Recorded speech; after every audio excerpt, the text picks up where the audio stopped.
हम लोग इसके पूर्व चर्चा सुन चुके हैं कि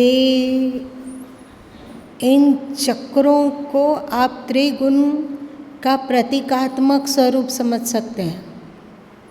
मूलाधार चक्र, स्वाधिष्ठान चक्र ये तमस चक्र है, मणिपूरक चक्र और अनाहत चक्र ये रजस चक्र है, और विशुद्ध चक्र से आकाश तत्व की प्रमुखता शुरू हो जाती है। अनाहत चक्र में वायु की अधिकता है, मूलाधार चक्र में पृथ्वी की अधिकता है, स्वाधिष्ठान चक्र में जल की अधिकता है, मणिपूरक चक्र में अग्नि की अधिकता है, और हृदय चक्र में मतलब अनाहत चक्र में वायु की अधिकता है। देखो, हमारे वैज्ञानिक लोग जो रहे, पूर्व ऋषि, हमारे पूर्वज ऋषि लोग अद्भुत कार्य किए हैं। वो जैसे ब्रह्मांड में सबसे स्थूल पृथ्वी है, पृथ्वी से थोड़ा सूक्ष्म जल तत्व है, जल से ज़्यादा सूक्ष्म अग्नि तत्व है, अग्नि तत्व से भी ज़्यादा पावरफुल वायु है, और वायु से ज़्यादा पावरफुल आकाश है। इसीलिए हमारे ऋषियों ने कहा कि यथा पिंडे तथा ब्रह्मांडे, अथवा यथा ब्रह्मांडे तथा पिंडे।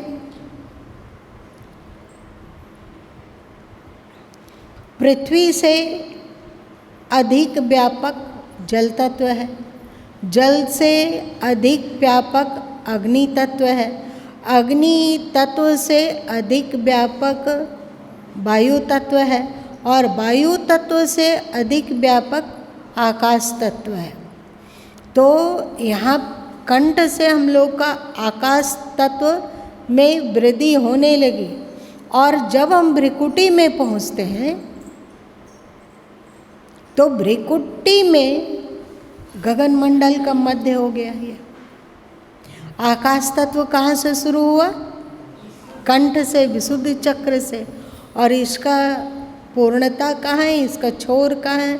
हमारे ऊपर के खोपड़ी से, और इन दोनों का बीच कहाँ हो जाएगा? आज्ञा चक्र। जो सदगुरु कबीर साहब ने कहा कि गगन मंडल के मध्य में निरखो पुरुष विदेह है ना,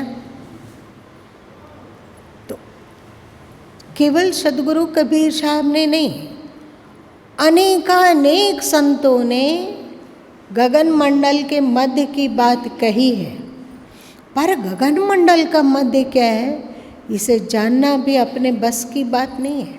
ये छोटी सी बात है, पर यदि कोई सदगुरु का इशारा मिल जाए तो इसे हम लोग भली भांति जान लेते हैं कि अच्छा, इसे गगन मंडल कहा गया है।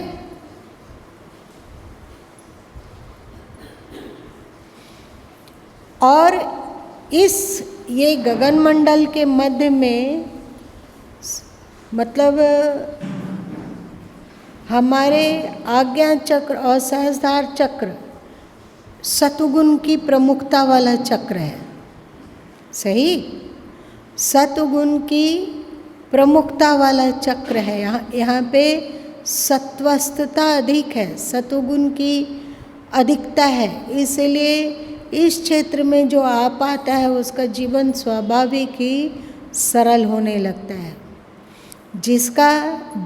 जिसकी उपस्थिति मतलब क्या है?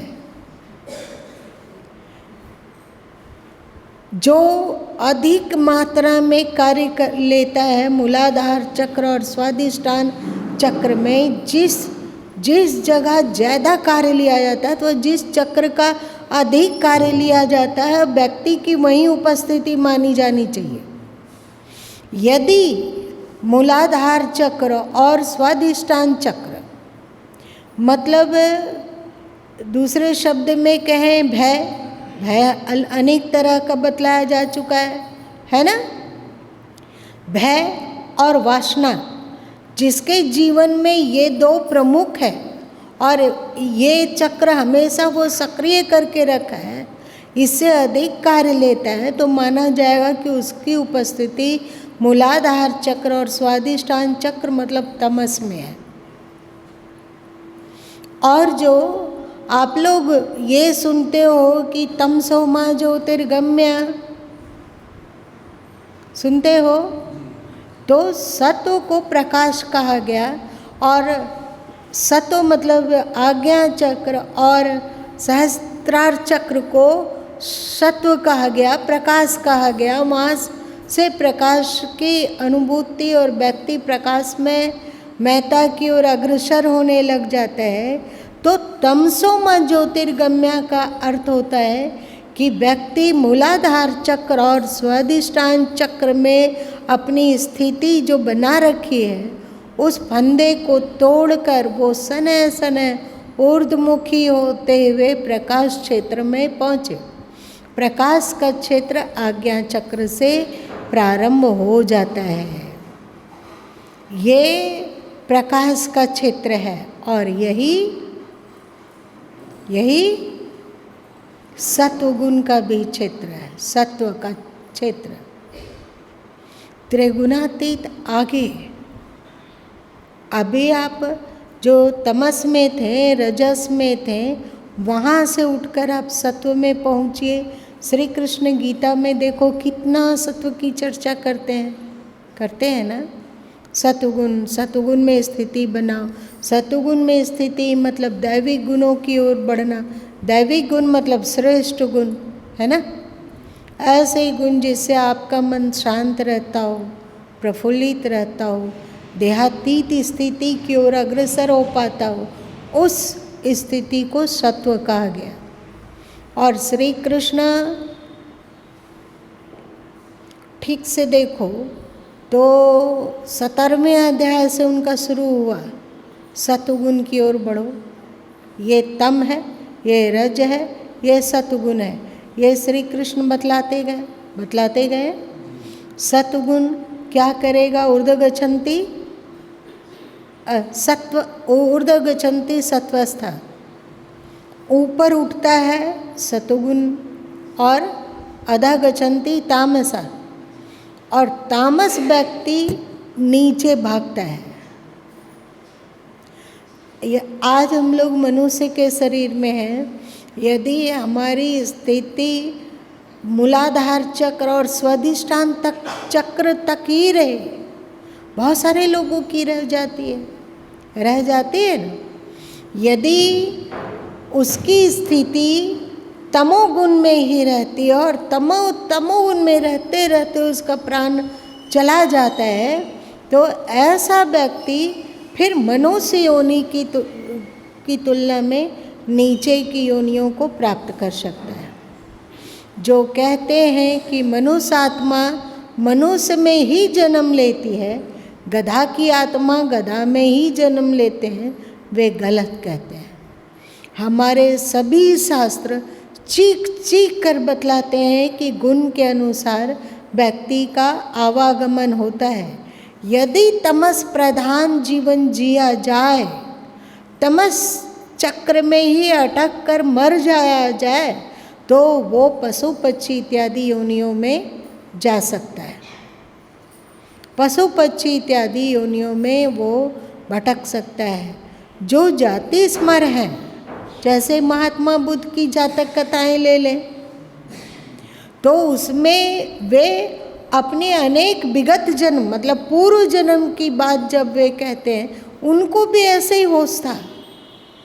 ये मत कहो कि किसी को अपने बचपन की बहुत सारी बातें स्मृति में आती है, तो केवल बचपन की बातें स्मृति में नहीं है, वे जाति स्मर हैं। उनको अपने विगत जन्मों का भी बहुत सारी बातें याद है। ये बेबूझ लगता है ये, पर ये सच है। जो जाति स्मर संत हैं, उन्हें अपने इस जन्म की बात जाने दो, अपने बचपन की बात जाने दो। विगत जन्म ये नहीं कि इसके पहले वाला जन्म, इसके पहले वाले जन्म की ही उनको स्मृति नहीं है। इससे बहुत पीछे पीछे पीछे कहाँ वे थे, क्या कर रहे थे, कैसे आगे बढ़े, कौन सा साधन उन्होंने अपनाया, किस तरह वे अपनी तरक्की धीरे धीरे धीरे धीरे करते हुए जाते स्मर संत बन पाए, ये भी उनको स्मरण हो जाता है। तो महात्मा बुद्ध भी ऐसे ही संत थे। तो महात्मा बुद्ध ने अपने विगत जन्मों 300 विगत जन्मों की कथाओं को कहा है उन्होंने, और उसमें कभी वे खरगोश थे, कभी हाथी थे, कभी गौ थे, और कभी विभिन्न पशु पक्षी थे, और अपने को धीरे धीरे उठाते हुए वे मनुष्य बने। कभी साहूकार बन गए, कभी कोई राजा बने, और वहाँ पर वे क्या क्या किए। कभी उन्होंने किसी से मित्रता की तो उन्होंने मित्रता कैसे निभाई, यह सब भी उनके जातक कथाओं में है। इसका मतलब हमारा शास्त्र भी कहता है और अनुभवी संत भी कहते हैं कि व्यक्ति अपने कर्म, अपने गुण, अपने स्वभाव, अपने संस्कार के अनुसार योनि को प्राप्त करता है। तो जो मानव तन को पाकर, मानव जीवन क्या है पता है, ये बीच का है, रजस जीवन है, रजोगुनी है। सदगुरु कबीर साहब कहते हैं न कि मद की डारी 4 फल लागा। मद की डारी है ये, मद की डारी मतलब मनुष्य योनि।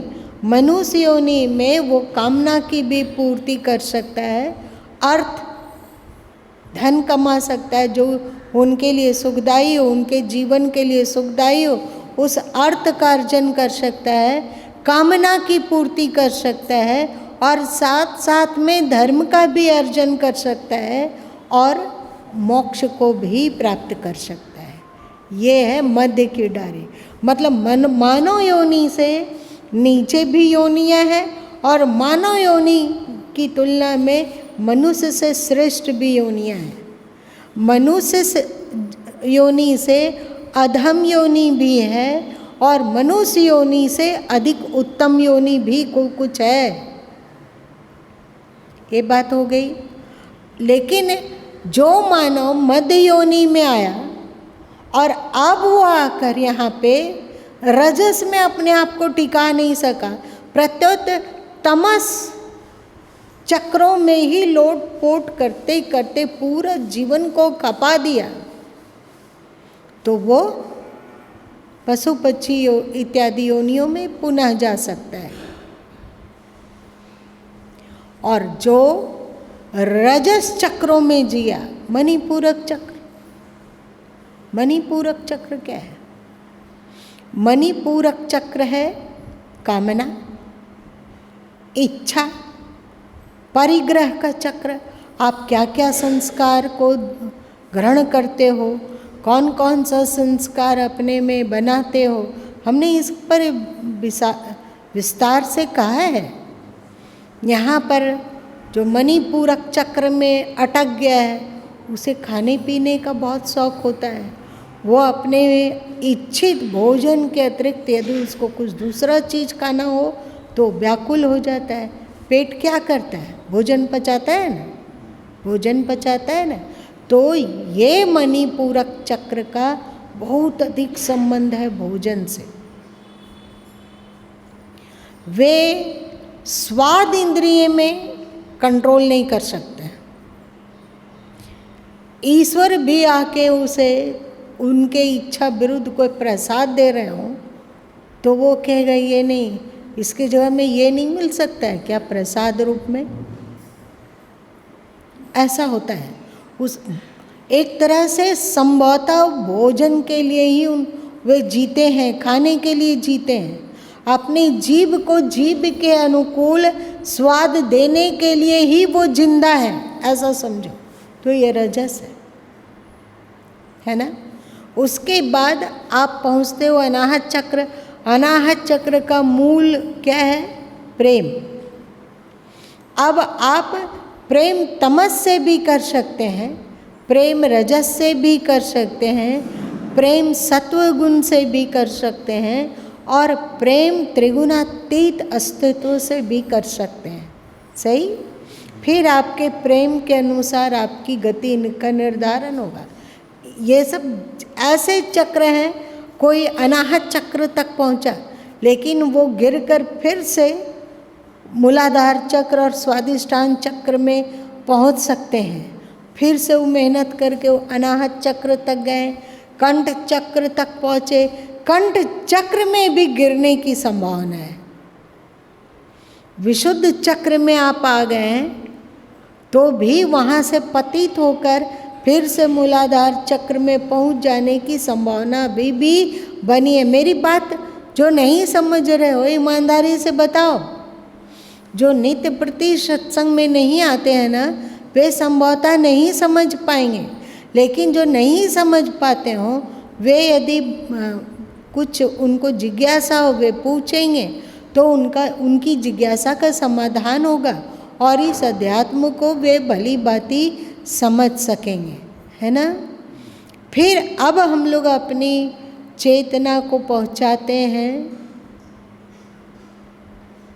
भ्रिकुटी पर। ये भ्रिकुटी में 2 पंखुड़ियाँ हैं। इनका कलर, इनका रंग सफ़ेद माना गया, क्योंकि शतुगुण का है ना, शतुगुणी चक्र है, तो इसका रंग सफ़ेद भी माना जाता है और साथ साथ में थोड़ा डीप नीला भी माना जाता है। अपने अपने संस्कारों के अनुरूप आज्ञा चक्र में अवस्थित साधक को इसकी अनुभूति होती है, अपने अपने पात्रता। कोई इसमें नीलाभ भी देखता है, कोई श्वेताभ भी देखता है।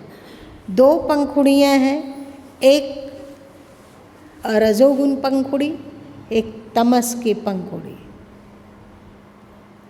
रजस की पंखुड़ी क्या है?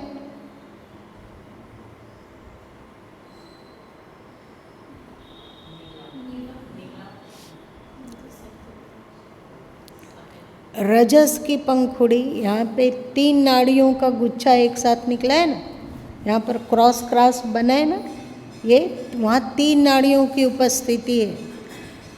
कौन कौन सी?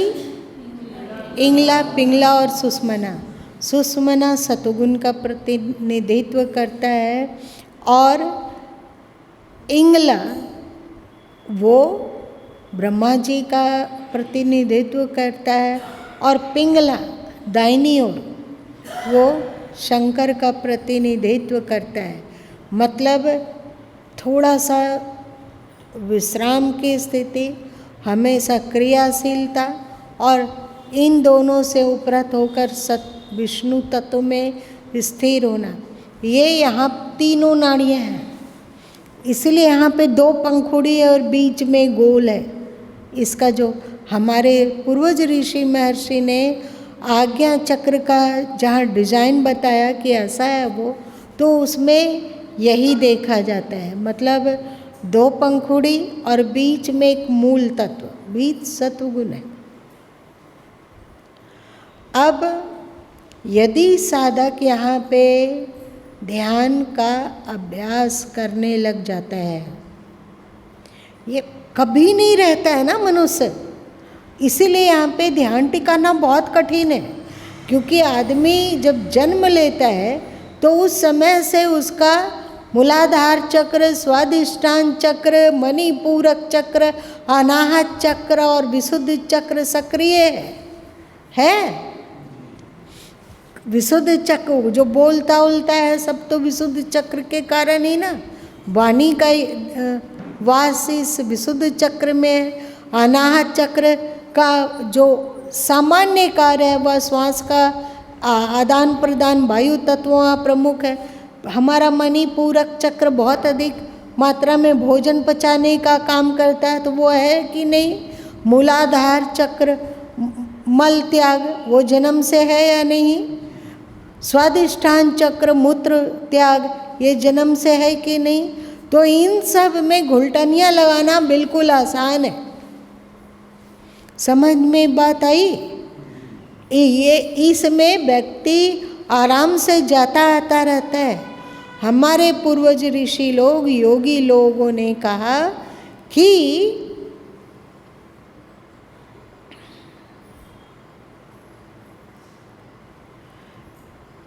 व्यक्ति जब सुसुप्ति अवस्था में जाता है, प्रगाढ़ नींद में, तो उसकी उपस्थिति स्वाभाविक रूप से हृदय और नाभि केंद्र के बीच रहती है। जीव की उपस्थिति जब व्यक्ति घोर मतलब बिना स्वप्न वाले निद्रा में सो जाता है, तो उस समय जो हम लोग के शरीर में जीवात्मा है, उसकी उपस्थिति हृदय और नाभि चक्र के आसपास चक्र कटता है। और जब व्यक्ति सोया रहता है पर स्वप्न देखता रहता है, स्वप्न देखने पर समझो कि जीव की उपस्थिति कंठ में है। और जब व्यक्ति जागृत अवस्था में है तो जीवात्मा की उपस्थिति आँखों में है। समझ में बात आ रही है? अब हम लोग जागते हैं, सोते हैं और स्वप्न देखते हैं। इसके अतिरिक्त बताओ कि क्या काम करते हैं? जागते हैं तो भौतिक जगत का काम करते हैं, और जब स्वप्न देखते हैं तो हमने जो संस्कार बनाए हैं उसके अनुरूप दृश्य दिखता है। सही? और जब सो जाते हैं प्रगाढ़ नींद में, तो उस समय कुछ भी याद वाद नहीं रहता है, बस अपने ऑटोमेटिक पाचन क्रिया हो रहा है, रक्त संचालन हो रहा है, श्वास का आना जाना हो रहा है, और एक तमस है, मूर्छा है। सही ना? लेकिन हम लोग आँखों से ऊपर का काम कब लिए हैं? भ्रिकुटी चक्र से हम लोगों ने कभी कार्य लिया? नहीं लिया, आता भी नहीं है। और ये बिल्कुल सुसुप्त अवस्था में पहुंच गया है। एक तरह से समझो कि इससे ऊर्जा होकर गुजर भले रही है, पर वहाँ पे वो चक्र मूर्छित पड़ा हुआ है, अक्रिय अवस्था में पड़ा हुआ है, बिल्कुल सुस्त है, वहाँ कुछ भी हलचल नहीं है। तो हमारे ऋषियों ने, जैसे सदगुरु कबीर साहब अथवा सिंह संहिता अथवा प्राचीन गोरख संहिता वगैरह में, अथवा स्कंद पुराण में भी इसकी चर्चा आती है कि भ्रिकुटी का ध्यान कैसे किया जाए। इसे हमारे ऋषियों ने तीसरी आंख भी कहा है। हमारी दो आँखें हैं ये, इसे तो हम लोग जानते हैं ना। इस आँखों से हम लोग क्या देख पाते हैं? संसार। और मज़े की बात है कि संसार को देखते हैं तो संसार के लगभग 1.5% तक ही हम देख पा रहे हैं। हमारी आँखों की बनावट ऐसी है कि जो बाह्य संसार में है उसको भी मात्र हम लोग 1.5% के आसपास देख पा रहे हैं। इससे ज़्यादा सूक्ष्म हम लोग को नहीं दिखता है। क्या ये आंखें अंधेरे में देख सकती है? नहीं देख सकती। इस जो वायुमंडल है, अभी हम लोग सत्संग कक्ष में जिसमें हैं, तो इसमें वायुमंडल है, तो उसको क्या हम लोग देख पा रहे हैं? नहीं देख पा रहे हैं। इसी वायुमंडल में अनेक वायरस भी होंगे, क्या हम उन्हें देख पा रहे हैं? नहीं देख पा रहे हैं। हमारे कान भी एक बहुत सीमा तक ही सुन पाता है। हम लोगों की कान की श्रवण शक्ति की तुलना में ऐसे अनेक प्राणी हैं जो ज़्यादा सुनते हैं। हम लोगों की आँखों की तुलना में ऐसे अनेक प्राणी हैं जो ज़्यादा देख पाते हैं। हम लोगों की आँखों की एक सीमा है, पर जहाँ तक सीमा है हम लोग इन आँखों से जन्म से लेकर जब तक आँखें या तो पूरी तरह खराब ना हो जाए अथवा हम लोग मर ना जाए तब तक देखते रहते हैं। तो इन आँखों से स्थूल संसार को देखा जा सकता है, परंतु हम लोग की भ्रिकुटी में भी एक आँख छुपी हुई है, जिसे भ्रिकुटी मतलब बिल्कुल हमारे नाक के ऊपर वाला स्थान जो है ये भ्रिकुटी कहलाया है, इसे थोड़ा ऊपर त्रिकुटी कहते हैं। तो भ्रिकुटी को तीसरा नेत्र भी माना जाता है कि यहाँ पे व्यक्ति का तीसरा नेत्र है। यदि व्यक्ति वहाँ पे ध्यान की चोट से उसे सक्रिय कर पाए अथवा खोल पाए तो वो फिर ईश्वर को देखने में समर्थ होने लग जाता है। समझ में बात आ रही है? इस तीसरे नेत्र के द्वारा जितना जिसका तीसरा नेत्र खुला हुआ है वो किसी के भीतर जाकर उसके मन की स्थिति भी देख सकता है और साथ साथ में भविष्य में क्या हो सकता है इसकी भी छवि उसे अनायास कभी कभी झोंके की तरह आ सकती है और विगत भूतकाल में क्या हुआ है इसका भी झोंका मिल सकता है। ये झोंका क्यों गुरु माँ बोल रहे हैं?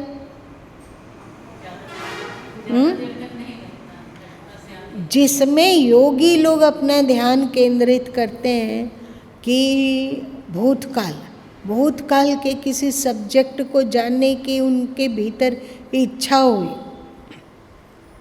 तो उस इच्छा शक्ति के द्वारा वे भूतकाल के कुछ बातों को की झलक को पा सकते हैं और यदि उसे भविष्य के कुछ बातों को जानने की इच्छा हुई तो वे भविष्य की कुछ झलक को जान सकते हैं।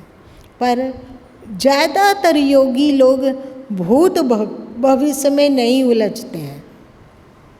भूतकाल अपनी जगह में पड़े रहे और भविष्य काल अपने जगह में पड़े रहे। वे वर्तमान में टिकना चाहते हैं, वर्तमान को समझने की कोशिश करते हैं और वर्तमान को श्रेष्ठ बनाने की कोशिश करते हैं। सही? और हमारे ऋषि अथवा संत लोग जो कि आज्ञा चक्र मतलब तीसरे नेत्र का अनुभव किए, वे मानते हैं कि यहाँ पर ही वो द्वार है जहाँ से होकर उसे आगे की यात्रा करनी है।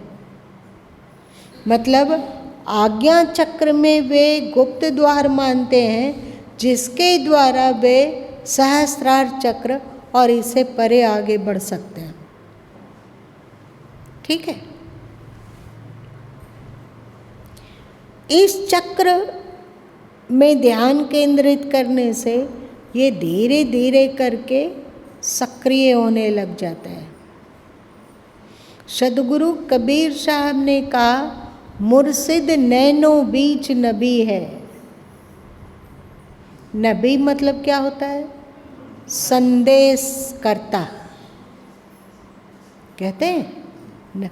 जैसे वे लोग जो ये अरबी शब्द है तो नबी वे लोग किसको कहते हैं? मोहम्मद साहब को नबी कहते हैं कि नहीं? और सूफी संत लोग जो उनके उपदेष्टा थे, उपदेशक थे, उनको नबी कहते हैं। नबी मतलब मार्गदर्शन करने वाला। तो सदगुरु कबीर साहब कहते हैं, मुर्शिद नैनो बीच नबी है। दोनों आँखों के मध्य में संदेश दाता बसता है। आप इस भ्रिकुटी में ध्यान केंद्रित करने लग जाते हो तो अस्तित्व आपसे क्या करवाना चाहता है, आप क्या करिए, क्या बोलिए, क्या सोचिए, सबका मार्गदर्शन उसे स्पष्ट रूप से भी मिल सकता है। समझ में बात आई?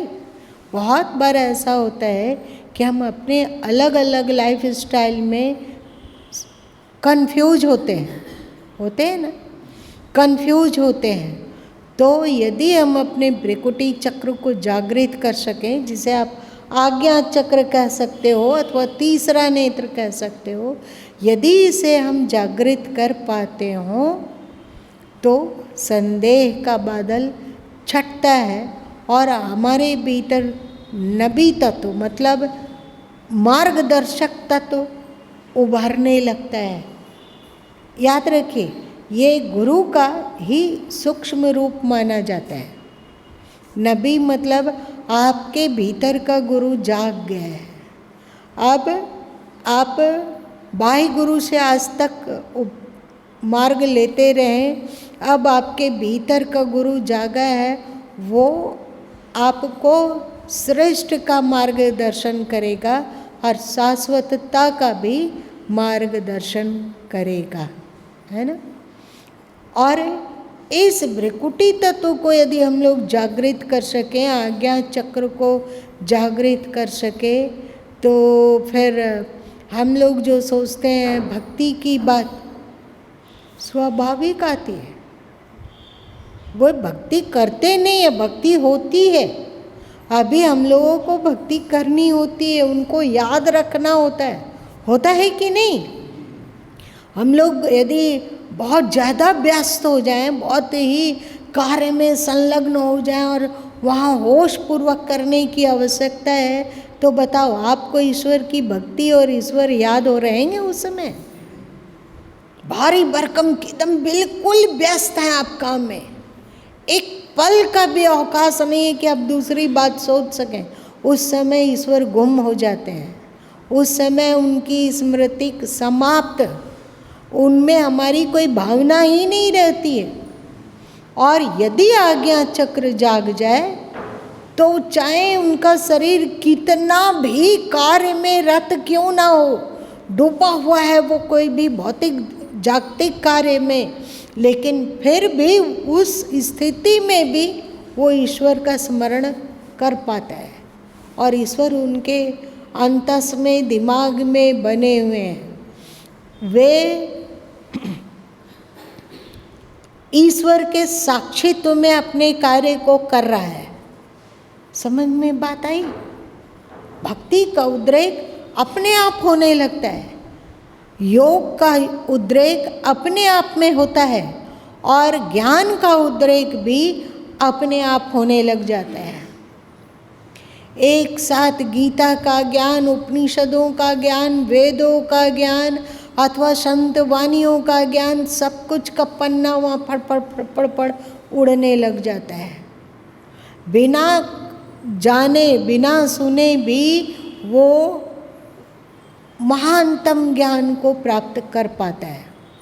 समझ में बात आ रही है? कर्म योग, भक्ति योग और ज्ञान योग, तीनों का यहाँ पे एक साथ जागृति की संभावना होती है। इसीलिए सद्गुरु कबीर साहब ने, जो भारत में योग की परंपरा अरबों साल पुरानी है, सही बात, जब पूरा संसार, पूरा जगत, पूरी पृथ्वी अज्ञान नींद में सो रही थी, तो हम लोगों के पास भारत में सनातन धर्म में बहुत ही उच्चतम ज्ञान और विवेक था।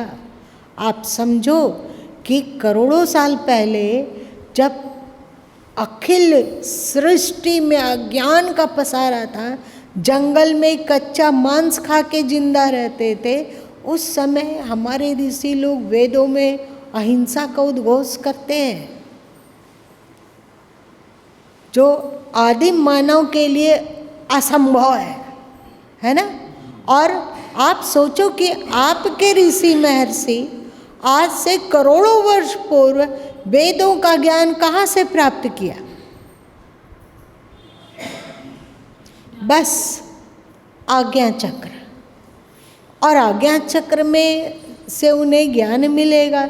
ये बात कहाँ से उन्हें मिला? कैसे आज्ञा चक्र में ध्यान केंद्रित किया जाए और झांका जाए कि अस्तित्व क्या है, सत्य क्या है, प्रकृति क्या है, पुरुष क्या है, सबकी चर्चा तो हमारे ऋषि मुनि लोग करते हैं। किसमें? वेदों में। वे इस ज्ञान को पाएं, भ्रिकुटी जागृत, आज्ञा चक्र जागृत करके। लेकिन आज्ञा चक्र जागृत कैसे हुआ? तो क्योंकि उन लोगों का जीवन बड़ा ही सरल था, तो उसमें नबी तत्व का प्रादुर्भाव हुआ, मतलब ईश्वर तत्व का प्रादुर्भाव हुआ। ईश्वर तत्व का प्रादुर्भाव हुआ और वो ईश्वर तत्व उसका मार्गदर्शन करना आरंभ किया, और उनके मार्गदर्शन में वे अपने तृतीय नेत्र को बहुत शक्तिशाली बना लिए, और इसके द्वारा उन्होंने जाना कि प्रकृति का रहस्य क्या है, आत्मा का रहस्य क्या है और परमात्मा का क्या रहस्य है। तीनों ग्रंथियां खुल गई, प्रकृति का भी और जीवात्मा का भी और परमात्मा का भी। और वे इसीलिए इस ज्ञान को कहा गया कि हमारे ऋषियों ने, कुछ कहा जाता है श्रुति, कहा जाता है ना, श्रुति मतलब सुना, नबी के आवाज़ मतलब मार्गदर्शन ईश्वर की आवाज़ में वो उस ज्ञान विज्ञान को सुना, इसलिए वेद मंत्रों को श्रुति मंत्र भी कहा जाता है ना। और मंत्रों के ऋषियों को दृष्टा कहा गया, मंत्रों के रचयिता ऋषि को दृष्टा कहा गया।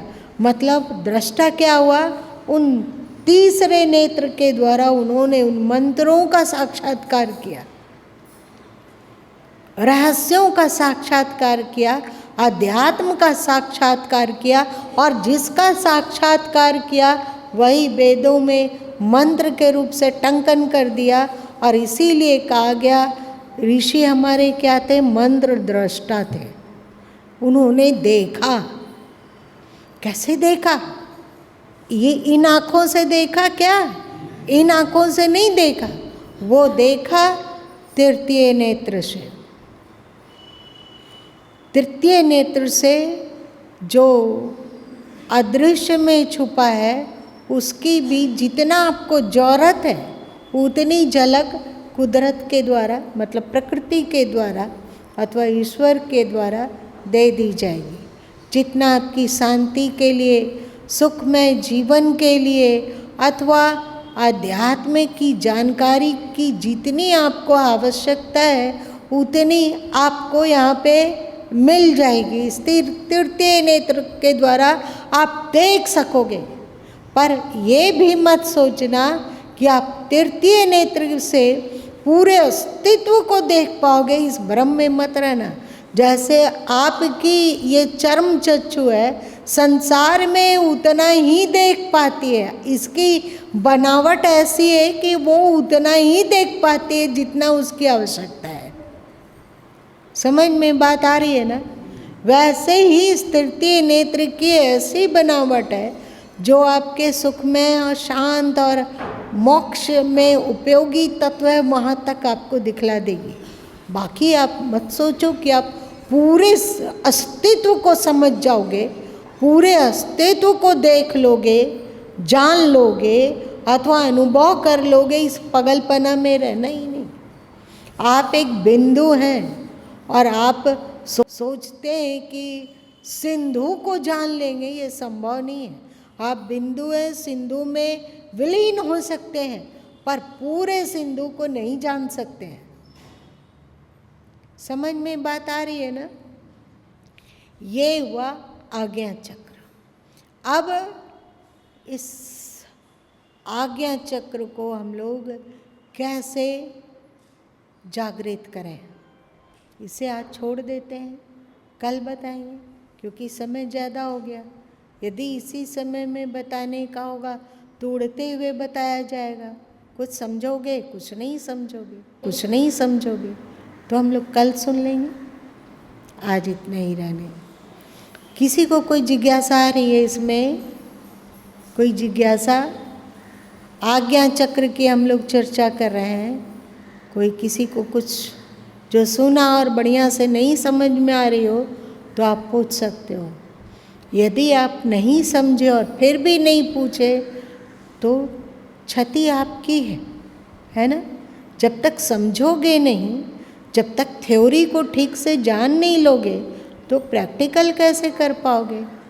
जितने चक्रों की उपस्थिति है एक तरह से सोचो कि अभी आपको आज्ञा चक्र में ध्यान करने कहा जा रहा है, पर जहाँ उसकी मूल अवस्थिति है वहाँ आप ध्यान एकाएक नहीं कर सकते हो। जितने भी चक्रों की चर्चा की गई है वो सब के सब रीढ़ की हड्डी और रीढ़ की हड्डी के सीध में ही है, लेकिन उसका जो क्षेत्र है, मान लीजिए मूलाधार का क्षेत्र, स्वादिष्ठान का क्षेत्र अथवा मणिपूरक का क्षेत्र, ये सब रीढ़ में अवस्थित होते हुए भी उसके ही प्रभाव क्षेत्र में है।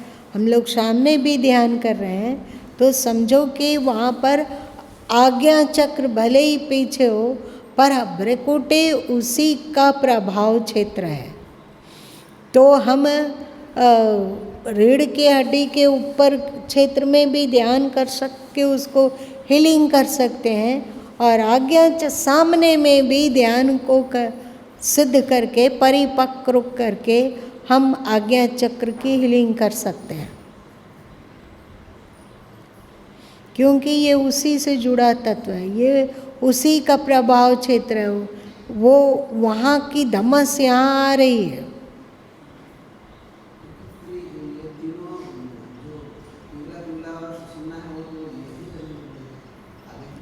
यहीं तक आगे वे लोग बढ़ के बताया गया है, यहीं तक पिंडी मन का काम उठा पटक है। इसीलिए क्योंकि ये मन का अंतिम ठहराव है पिंडी मन का, और आप इसके चंगुल से निकल के आगे जाएं, इसके लिए यहाँ ध्यान करने में पिंडी मन बहुत ही अड़चन करता है, स्थिर नहीं होने देता है। और कोई चाहे कि एकाएक शुरू में ही आज्ञा चक्र का ध्यान करने लगे, ये संभव नहीं है, टिकेगा ही नहीं ध्यान। इसलिए सद्गुरु कबीर साहब ने कहा कि स्थूल आकार में अभी आपका दिल दिमाग उलझा हुआ है, तो आप अपने सद्गुरु का ध्यान स्थूल रूप से कर सकते हो। ये क से शुरुआत हुआ।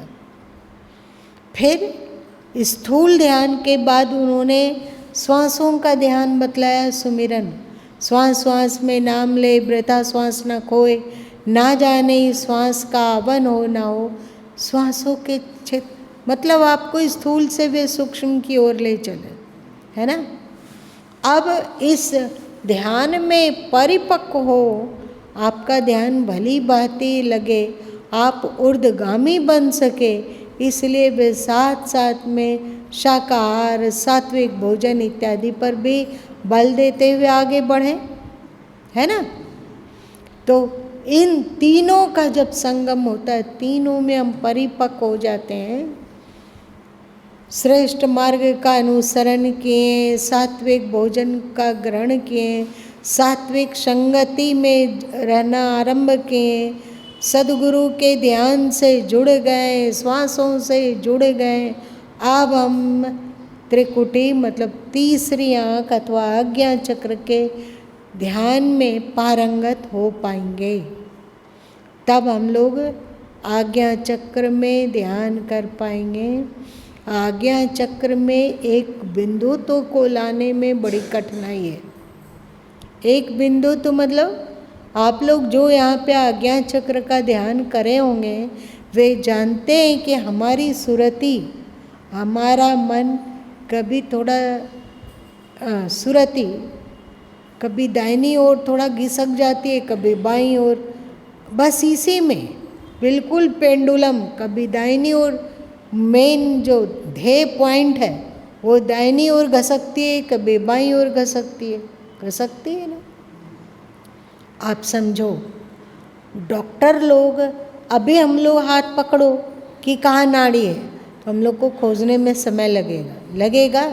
यहाँ देखेंगे कि तक नाड़ी चल रही है कि नहीं हुआ तो थोड़ा हाथ हटाएं, थोड़ा इधर किए, थोड़ा उधर किए, कभी इधर करते हैं कि नाड़ी पकड़ में आ जाए। लेकिन जो डॉक्टर पारंगत हो गया है नाड़ी देखने में, वो इस तरह हाथ वाथ टटोलता नहीं है, ठक से वो वहीं पर पकड़ता है जहाँ की नाड़ी चल रही है ना, और मज़े से उसकी गिनती कर लेता है। पर अभी हम लोग इधर उधर टटोल टटोल के नाड़ी के पास पहुँचेंगे।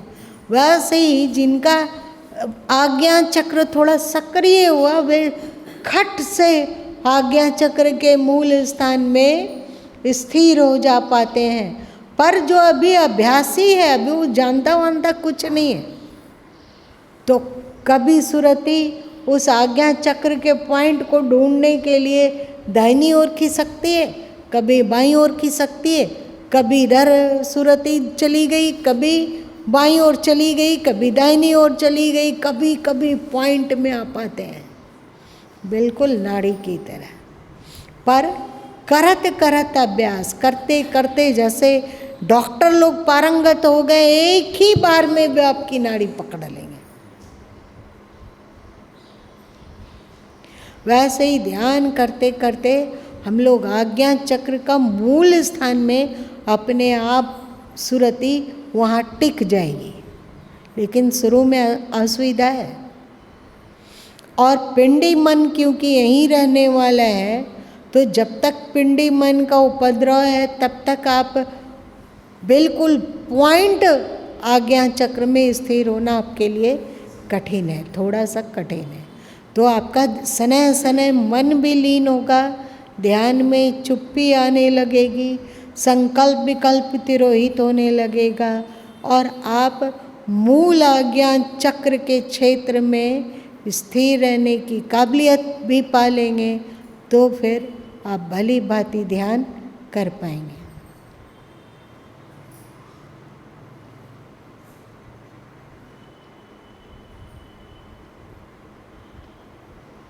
चर्चा और सुनने मात्र से एक अजीब शांति नहीं लग रही है? ये केवल उस आज्ञा चक्र के अस्तित्व और उसकी चर्चा में इतनी शांति है, तो यदि हम लोग वहाँ स्थिर हो पाए तो क्या होगा? गगन मंडल के मध्य में निरखो पुरुष विदेह। समझ में आ गया गगन मंडल का मध्य क्यों बोले वे गगन मंडल में निरखो पुरुष विदेह, ऐसा भी तो बोल सकते थे ना। पर गगन मंडल के मध्य में क्यों उन्होंने कहा? कभी वे कहते हैं त्रिकुटी मध्य मांदर बाजे, कभी वे बोलते हैं 13वां रमैनी में क्या बोले,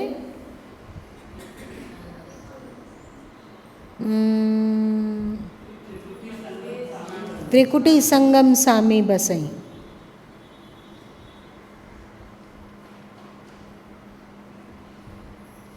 अभ्यास,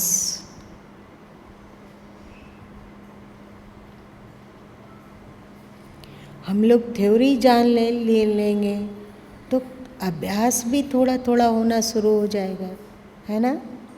और यदि हम अपने आप को जो मूल आज्ञा चक्र में है वहाँ पर पहुँचा दें, तो वहाँ की ऊर्जा बहाकर हम लोग को फोर्स से सीधे सहस्त्रार और उससे भी आगे यदि कुछ है तो ये पहुँचा देगा।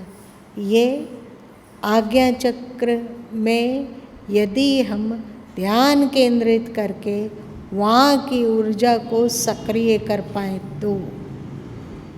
आज इतना ही रहने दो, फिर समय ज़्यादा हो जाएगा।